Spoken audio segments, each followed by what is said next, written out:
Me llamo Daniel, y estoy escribiendo esto desde la habitación de un hotel a las 4:47 de la mañana porque no puedo regresar a lo que se suponía que era mi hogar. No después de lo que escuché. No después de lo que sé.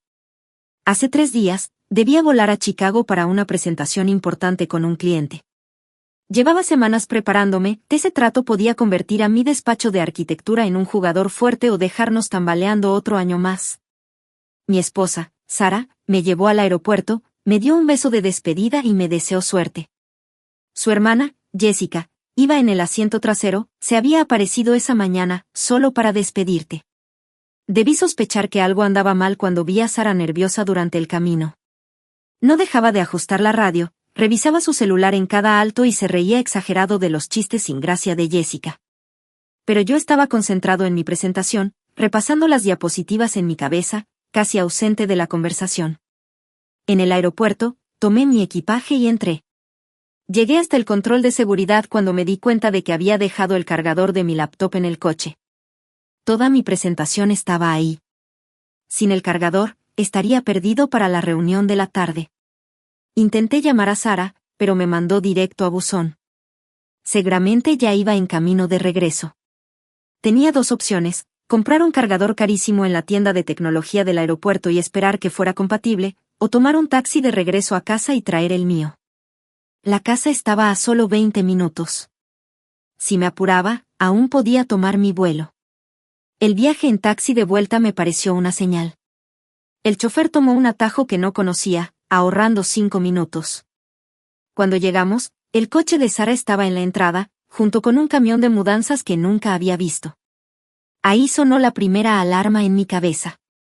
Pagué al chofer y me quedé parado en el pasto, con la maleta en mano, mirando ese camión. Por la ventana de enfrente vi movimiento. Cajas. Muebles que no reconocía. Jessica dándole indicaciones a un hombre desconocido sobre dónde poner las cosas. Metí mi llave en la cerradura, pero no giró. Lo intenté de nuevo. Nada. La cerradura había sido cambiada. Me quedé ahí, 1 minuto entero, llave en mano, intentando procesar lo que estaba pasando. Después, en silencio, caminé hacia la parte trasera. La puerta corrediza estaba abierta y se escuchaban voces. La risa de Sara, alta y nerviosa. La voz clara y mandona de Jessica. Los muebles de la recámara van arriba. A Marcus le gusta el lado izquierdo de la cama, así que pon su buró ahí. Marcus. Un hombre. Muebles de hombre. En mi casa. Mi mente empezó a correr con opciones: ¿enfrentarlos? ¿Llamar a la policía? ¿Exigir respuestas? Pero algo, llámalo instinto o simple shock, me hizo pensar más en frío: necesitaba entender qué estaba pasando antes de actuar. Entonces recordé el sótano. Cuando Sara y yo compramos la casa hace 5 años, estaba sin terminar. Pasé 6 meses remodelándolo para convertirlo en mi oficina y taller, con baño propio y un mini refrigerador para las noches de trabajo. Lo más importante, durante la obra instalé una entrada independiente, con una puerta de acero oculta detrás del cobertizo. A Sara no le gustaba bajar ahí, decía que era demasiado como una cueva. Probablemente había olvidado que esa entrada existía. Di la vuelta por el patio del vecino, agradeciendo los arbustos altos que bloqueaban la vista. Con manos temblorosas encontré la llave escondida bajo la piedra falsa que había puesto años atrás y que nunca mencioné a nadie. Abrí la puerta sin ruido y me colé adentro. El sótano estaba exactamente como lo había dejado 3 días antes. Planos de diseño sobre mi mesa de trabajo. Mi taza de café medio llena en el escritorio. Todo normal. Tranquilo. Mientras, arriba, desconocidos movían muebles dentro de mi casa. Dejé mi maleta en una esquina y subí las escaleras del sótano, pegando la oreja a la puerta. Voces amortiguadas, pasos, el sonido de cajas abriéndose. Y luego, clara como el agua, la voz de Sara. No puedo creer que de verdad lo estemos haciendo. Te mereces ser feliz, respondió Jessica. David te estaba asfixiando. Siempre trabajando, nunca presente. Marcus te adora. ¿Y si Daniel se entera? ¿Y si regresa antes? No lo hará. Revisaste su itinerario. Está en juntas hasta el jueves, y su vuelo de regreso es el viernes en la tarde.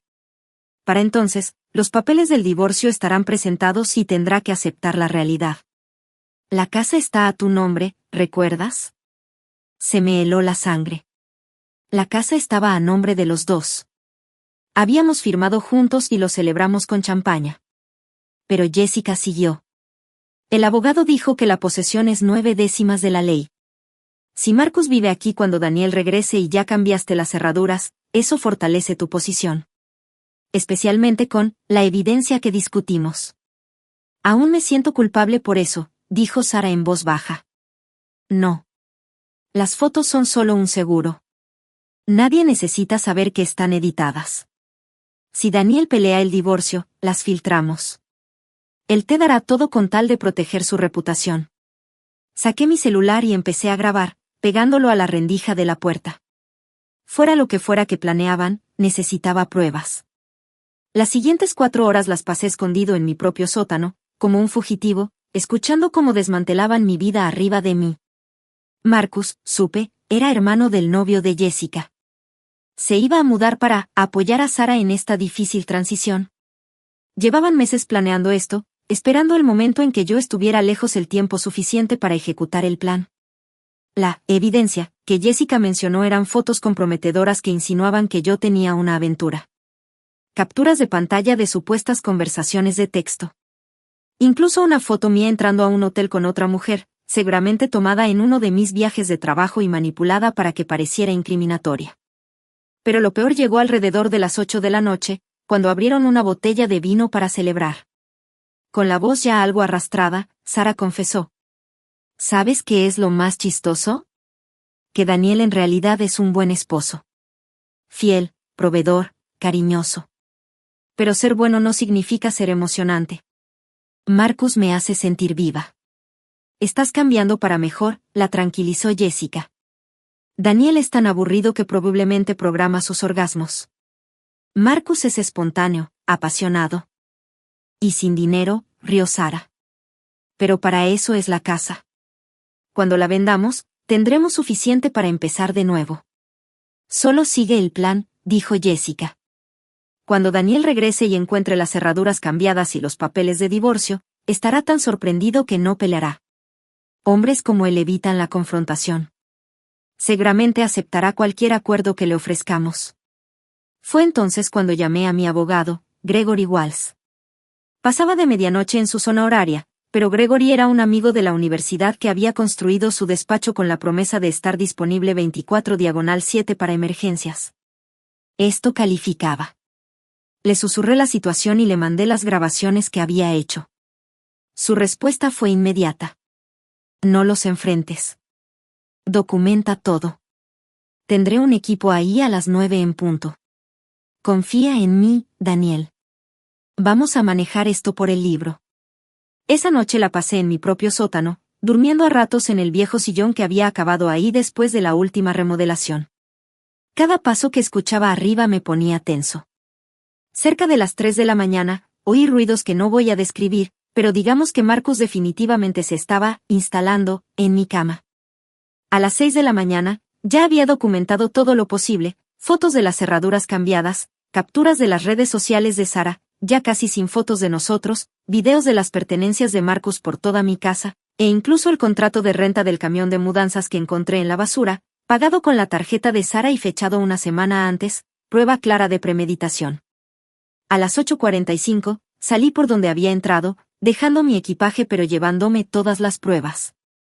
Me reuní con Gregory y su equipo en una cafetería a 2 cuadras. Con él venían un cerrajero, un notificador judicial y 2 policías fuera de servicio que había contratado como testigos. Esto es lo que va a pasar, explicó Gregory. La casa es propiedad conjunta. Ella no puede cambiar la cerradura sin tu consentimiento. Vamos a ir a la puerta, y cuando se nieguen a dejarte entrar, lo documentamos. Después, el cerrajero las cambia de nuevo. Si se resisten, los oficiales intervienen. Limpio, legal, por el libro. A las 9 en punto toqué la puerta de mi propia casa. Sara abrió con una bata que le había regalado en nuestro aniversario. Su rostro se puso pálido. ¿Daniel? ¿Qué haces aquí? Se suponía que estabas en Chicago.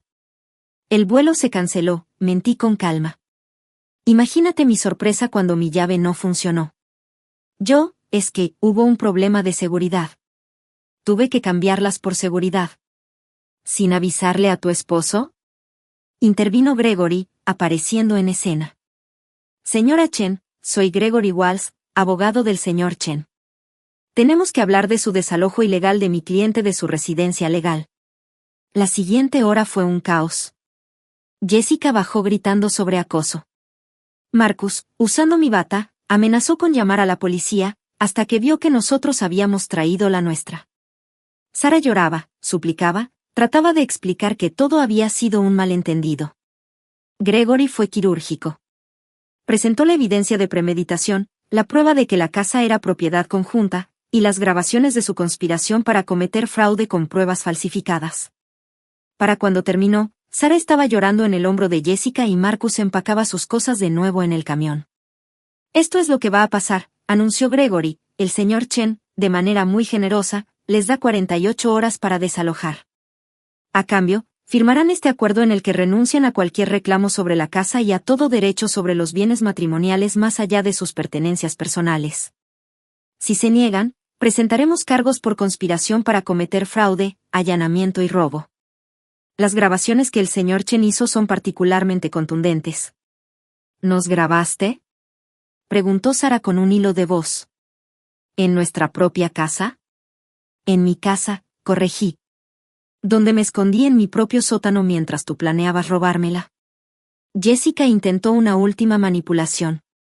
No puedes probar que esas grabaciones sean reales. Es tu palabra contra la nuestra. Saqué mi celular y reproduje un clip, la voz de Jessica, clara como el agua, hablando de la evidencia falsa del supuesto engaño. Su cara se puso blanca.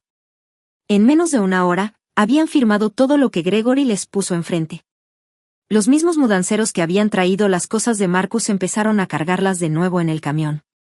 Sara empacó 2 maletas, moviéndose de forma mecánica, derrotada. Cuando pasó junto a mí por última vez, se detuvo. Lo siento, susurró. Solo, quería más. Lo tenías todo, le respondí. Simplemente no lo querías. El cerrajero cambió las cerraduras otra vez, y esta vez solo yo me quedé con llaves. Para el mediodía, mi casa estaba vacía, excepto por mí. El silencio era ensordecedor. Eso fue hace 3 días. Nunca llegué a Chicago. Perdí al cliente, perdí el trato. Pero conservé mi casa, mis bienes y, lo más importante, mi dignidad. El divorcio quedará finalizado en 60 días, sin oposición, limpio, quirúrgico. Estoy en este hotel porque aún no puedo dormir en esa casa. Cada habitación tiene un recuerdo, cada rincón un recordatorio de la vida que creí tener. Mi abogado dice que es normal, que pasará. Que debo enfocarme en el hecho de que descubrí la verdad antes de que pudieran ejecutar todo su plan. Pero a las 4:47 de la mañana, mirando el techo de una habitación de hotel, solo pienso en cómo pasé una noche escondido en mi propio sótano mientras mi esposa regalaba nuestra vida a unos extraños. En cómo la persona en la que más confiaba conspiró contra mí con una crueldad tan casual. En cómo se burlaban de mi aburrida estabilidad mientras planeaban robar todo lo que esa estabilidad había construido. Mañana volveré al trabajo. Reconstruiré. Seguiré adelante. Tal vez incluso me ría de lo absurdo de todo esto, el esposo escondido en el sótano, como en una sitcom retorcida.